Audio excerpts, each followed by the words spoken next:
И так далее. Произведены закупки. Ну, я не буду все рассказывать, всю эту кухню вам. Так вот, была уже утверждена программа фестиваля, да? Какие коллективы будут принимать участие, какие артисты будут выступать. И вдруг приходит совершенно неожиданное письмо. Здравствуйте, меня зовут Анзор Аушев.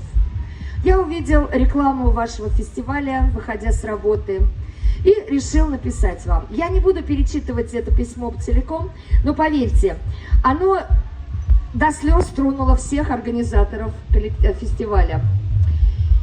И ни тени сомнений у нас не было, чтобы пригласить этих людей сегодня к нам на фестиваль.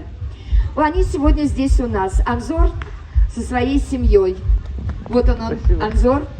Вот его замечательная супруга. У Анзора 6 детей. Все талантливые. Но один ребенок действительно уникальный. Это юный артист, который сейчас выйдет на эту сцену. Его зовут Абдул Гафур. Абдул Гафур, вот он. Дело в том, что мальчику всего 13 лет. И он играет на замечательном инструменте, народном инструменте. Я забыла упомянуть, что эта семья приехала из Ингушетии. То есть это народный ингушский инструмент. Чтобы не, скажем так, не затуманивать и не переврать, скажи, пожалуйста, сам, как называется этот инструмент? Дахчинпандер. Дахчинпандер.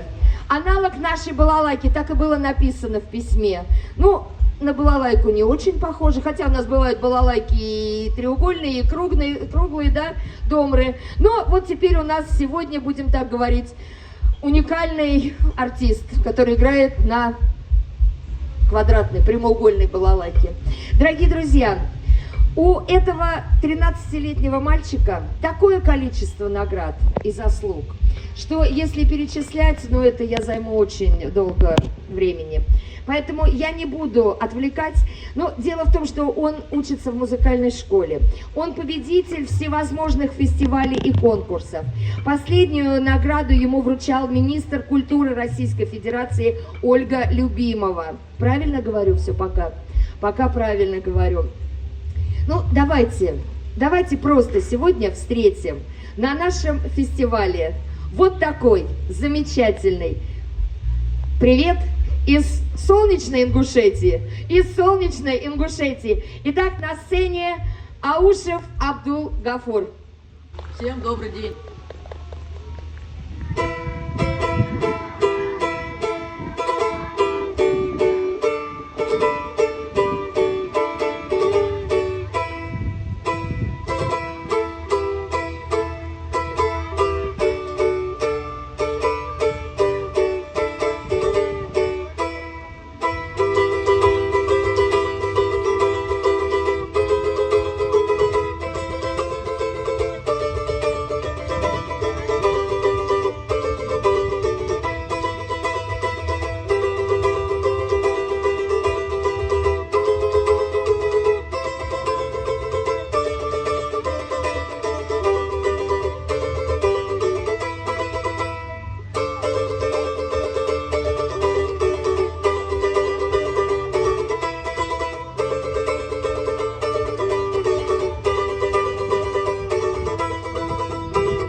А узнали знакомую мелодию?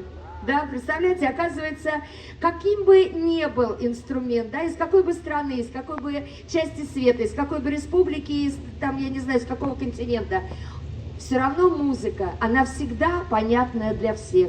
Она потому что играется, идет отсюда, из души. Правильно? Хорошо. Итак, дорогие друзья, давайте еще насладимся действительно замечательной игрой на необычном инструменте.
Идеально ровной спиной сидел Абдул. Это просто, вот она, знаменитая кавказская осанка, да? С детства приучают. Я от всей души желаю... знаете, что хотела сказать? Я немножко ошиблась. Но, хотя, как знать, Когда я сказала, что у этой семьи 6 детей, их 4. Ну а вдруг? А вот вдруг, заглядывая в будущее, пусть будет так. Абдул, мы желаем тебе от всей души, от всех организаторов, от всех зрителей больших побед, дальнейших творческих успехов. И я думаю, что мы еще будем гордиться, где-то видя по телевизору, что а мы этого мальчика видели на нашей чеховской земле. Спасибо тебе большое.